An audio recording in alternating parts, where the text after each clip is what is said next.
This is going out to all of the women of Worth and the men of Moroni. I need to apologize for some of the things I've overlooked. One of the main things I've overlooked that relates to you is I'm not always thinking through what you're going through when you're trying to explain what you're experiencing to your church leaders. I forgot what that might be like, where you've met with a therapist, you've talked to someone who's a specialist in this area, they understand you, you understand them, you're professionals in the betrayal trauma, the addiction stuff, and so there's a lot of common lingo, and we get each other and we're helping and moving things forward. And then you go from meeting with your therapist to your bishop, who might be the best potato farmer in town.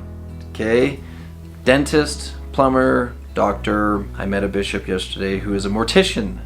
They're always good with people. So you're sitting across from them and your eyes start leaking, or you're like feeling awkward, and you share things, and then what comes out of their mouth is shocking. Not because they're trying to be evil or bad, but they really are in over their heads, even though they don't want to be.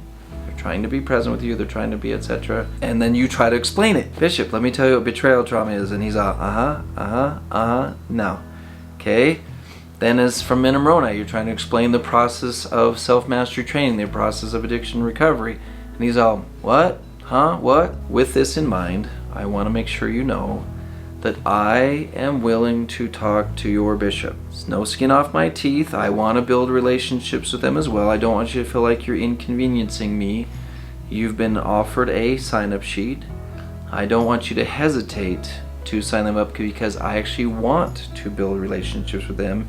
And it's always easier when I call them or make an appointment with them to tell them that their ward member wants me to talk to them. It's really hard for me to begin a relationship with a church leader from scratch. All of them are a little nervous about therapists in general, nervous about therapy in general, because they don't really understand it, so it's a little bit like witchcraft to them sometimes. Some of them really understand it, many of them don't. And so if I call them out of the blue, they're very skeptical. You need to know that I will need to give them your name. I can't just call them and say somebody randomly. So you need to be comfortable with me saying, it's Susan Johnson or Ben Smith or whoever you might be, so that they can go, oh, okay, you're talking about a real person, now we can talk. I will not be asking them for any information. You will need to sign a release of confidentiality. Although the main theme of the conversation will be things in general, I can't talk to them unless you've given me permission to do so. This is all Worth Group participants, all Men of Moroni, not just my clients, because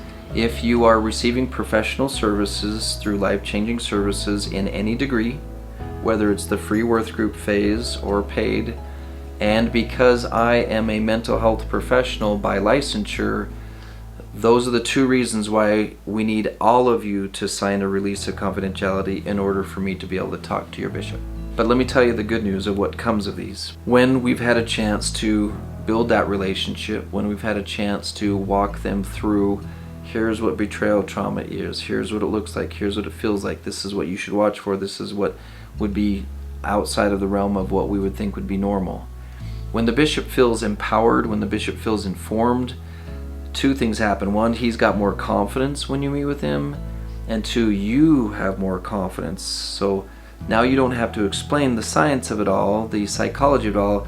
You can just be you. You can just be working through what you're working through.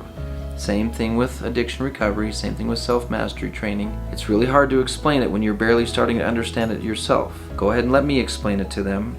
And then when you go in, you can just be yourself and do your work with them. And then you can be a ward member, not a scientist. You can be someone who's just trying to get through your process and not have to be an explainer.